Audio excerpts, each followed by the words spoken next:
Welcome to our 2022 RPOD 190. Starting right in the back corner here, you get a stabilizer jack. All that it does is just run down, contacts the ground, give it another turn just to firm it up, and that'll just get rid of any sort of bounce or sway that you see getting the unit right now. Up from there, you get your rear storage compartments. As you open that up, you can see that the customer has opted to go with the weight distribution hitch as well as the Bluetooth brake controller, so we just got those stored in here for him. The rest of the compartment is pretty well wide open, and it does see straight through to the other side. This will also be accessible from inside of the unit underneath your dinette. Let's step forward and we get your power inlet here. So basically, as you pop that on open, you get a little notch down in the bottom corner there. It's going to line up with this notch here. I'm going to line those up together, press it into place, give it a little eighth turn to lock it down, and then you get the threaded collar in the back there to really lock it into place. Following the cord back, you're going to find a standard 30 amp end there. Most campsites you're going to have that. You can just plug straight on in and you're good to go. We do also provide you with a 15 amp adapter, so if you're looking to plug in at home to charge your batteries or run your fridge, you've got the power to do so. Beside that, you've got a cable and satellite inlet, so just a coax cable plug into there, fires up at your TV location. Right down underneath that, you get your gray water tank. So basically, you got that cap there. You're just gonna pop that out of there, pull that off. Take note of those two ears in the cap here. Your adapter will have the same two ears, so it'll attach the same way, where you just press it in. Make sure you don't get that little string caught in there. Lock it down, and there you have it. Pull that valve off to the side, and it drains itself out. Back here is going to be your gray water, like I said, so that tank's going to be filled from your kitchen sink as well as your bathroom sink and your shower. Black water's right ahead of the axle here, so the same cap there just pops right on off, right? Then you get your black valve on the left side. So basically that black tank is going to be filled from your toilet, typically clean, dirtier water. So we'll be dumping that first, then you can do the gray last to help keep that hose as clean as possible. Up from there, you get two vents for your fridge. Nothing really back there for you to worry about, pretty much just service ports. Right down here, we get your low point drains. Basically, you can just pop that valve open, allows the water system to drain itself out. The purpose of that would just be to get all the water out of the system so it's not going stale or stagnant if you're going to be away from the unit for a while. Or if you're going to be winterizing the unit, you just want to get all the water out before pumping antifreeze through. Straight up from there, you get the exhaust for your furnace. So if you're ever running your furnace, you should make sure that's not blocked off. It does get hot. To the left of that, you get your freshwater inlet. So basically, your water hose will just plug into there, turn on the water, and that fills up your freshwater tank. Down below that is your city water connections. The same water hose will just plug into there, turn on the water, that pressurizes the lines throughout the unit. Your freshwater tank drain is kind of right underneath. You get that little white cap there, and as you unthread that, that allows the water tank to just drain itself out. Right. So we'll just let that go for you. Kind of to the left of that, you also get your sewer hose holder, so you get the little cap on the little tab on the side there. So you open that up, you can pull it on out of there. You see it's got the same two ears in the adapter here that your caps had. And then the hose itself, once fully extended, is about 20 feet long. Just keeping it stored in that little holder there. Of course, keep any sort of stench out of the unit, keep things a bit fresher. And up from there, you get your hot water tank. So that keyway there, you're gonna line that up, and then you can pop it on open. Your control for turning it on with electricity is just down in the left corner there. So you just be turning that on, fires it up with electricity. If we're turning it on with propane, you get a switch just inside of the unit. So once we get inside and use that, I will go over a reset procedure, and the button that I'll refer to is just right here. Before turning it on with either source, we just want to hit this relief valve right there, make sure that shot of water comes out. That bit of water coming out of there is just letting you know this tank is full, it's safe to fire it up, and you're not going to burn anything up by doing so. Once you're done, you just lock it back down with the little keyway, and that's that. Around front of the unit, you get that little red box there, so that's your battery disconnect switch. So as you can see, it's clearly labeled. Off to the right is on, straight up is off. The battery itself is housed inside of this box right here, so as long as you're plugged into that short cord in the back or your 7-pin to your tow vehicle, that battery is charging for you. Access to your propane tank, you're just going to loosen off that little knob there and you can open up the flap, and there's your propane. So just going to turn that valve till we turn it on. Just your standard 20-pound barbecue style tank. Power tongue jack up front, so on top of there you get a little light switch, right? And then on the bottom, up is up, down is down. Another little storage compartment around the other side here, just the magnetic latch holds it open. So inside of here you're going to find your water hose, and inside of that water hose you'll find that park adapter I was talking about. So your 30 amp cord into there, 15 to a standard outlet. Also up on the wall you're going to find this kind of little S thing there. That's going to be your manual override for your tongue jack up front. And then right beside it here you've got your manual ride for all your stabilizers. Also up on the wall there is another little kind of manual override. That's going to be for your awning, so I'll show you where that goes once we use your awning. Beside all that, we've got kind of your exterior kitchen setup. So we've got this water hose right here. Just take note of those two ears and that adapter right there. Just pop open your port here. Take note of the ears at the kind of 12 and 6 o'clock. You're going to press those in, give it a little eighth turn to lock it down. And then you've got your water hose then tied into your cold water system. You do not get hot water out of here, just cold. Once you're done, you just want to make habit of kind of just opening it up, allowing it to drain itself out, just that you're not storing water away. And then beside all that, get this little tabletop here. Right. That's missing a track on it, but I'll show you how that track works basically. You also get your griddle here. So we'll just move that out. And then you get your little stand. So this stand has a track in the back there. That little table will have the same sort of track where you're just going to line that track up. Let it down, right? And then it just sits into place. So the little table there, it would have the track along here. So you would line that up, let it sit down, and then that little handle there, or that little L bracket, would sit against the trailer door, or the wall, sorry. With the little stand there, the wings slide out, and then you get to grab your griddle, and then it's got the little ears on either side here. You're gonna line those up into the arms, and just kind of slide it into place. And the little clips there to kind of lock it down. And then with your quick connect here, you can see it's kind of got that little valve. So that valve you do have to have closed off where you can pull that quick connect back. So we'll just attach it to the griddle here, and then we'll be going down to the trailer as marked by the sticker here. It's the same thing down here. You get your dust cap, close off that valve, push the collar back, and then you can attach your hose, make sure it locks into place, then you can open up the flow of propane. Same thing with the stove, make sure that's opened up. Then you're gonna push that knob in and just kind of rapidly turning it past the light to clear all the air of the propane lines while still using the igniter. And there we go.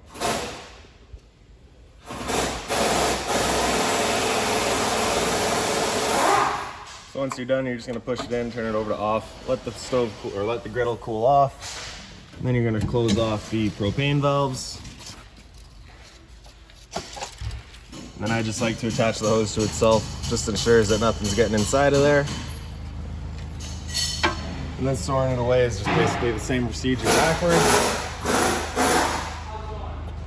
Behind that, you get a Gfi Protected Outlet, as well as a black tank flush. So you may notice over time that your black tank, after emptying it, is still reading a third or 2/3 full. Whatever it may be, typically it's just some debris inside of the tank hanging between the probes causing that misread. So what you're gonna do is just take your water hose and plug it into there, open up the black valve, turn on the water, and that'll just flush out that tank, getting rid of any sort of debris that could be causing that issue. Other end of your rear storage compartment back here. And then in the back of the unit, you just get your spare tire. And I'll make our way inside. So your assist handle just up 90 degrees and it falls into place, then you can open up your door. Your door is just on a friction hinge there, so it just sits wherever you leave it. And then you can grab your step, pull it straight back, flip that last step over, make your way inside. And so first things first, once you get in here, you got your fire extinguisher right on the right there, so that's standard. Pull the pinpoint and shoot.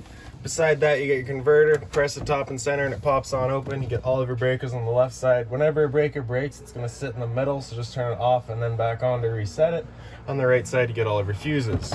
Above that, you can get all your storage. Inside of here, you're gonna find your, see that binder there? It's got all of your owner's manuals, any remotes, anything like that for the unit, you'll find right in there.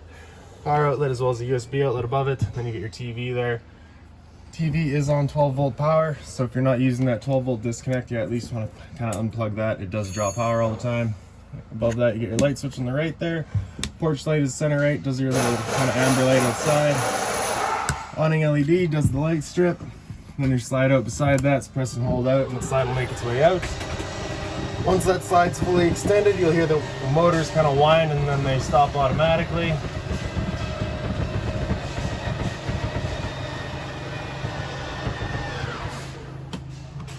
Awning's right beside it, really simple, press and hold, extend, makes its way out. In the head of the awning, you're gonna find a couple of little arms, basically, they just slide out.